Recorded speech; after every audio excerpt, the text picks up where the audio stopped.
আমি হব সকালবেলার পাখি, সবার আগে কুসুম বাগে উঠবো আমি ডাকি। সূর্যি মামা জাগার আগে উঠবো আমি জেগে। হয়নি সকাল, ঘুমো এখন, মা বলবেন রেগে। বলবো আমি, আলসে মেয়ে, ঘুমিয়ে তুমি থাকো।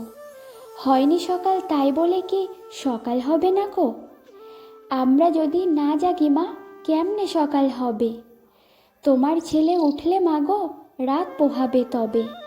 উষা দিদি ওঠার আগে উঠবো পাহাড় চড়ে। দেখব নিচে ঘুমায় শহর শীতের কাঁথা মুড়ে। ঘুমায় সাগর বালু চড়ে নদীর মোহনায়। বলবো আমি, ভোর হলো যে, সাগর ছুটে আয়। ঝর্ণা মাসি বলবে হাসি, খোকন এলি নাকি? বলবো আমি, নয় কো খোকন, ঘুম জাগানো পাখি।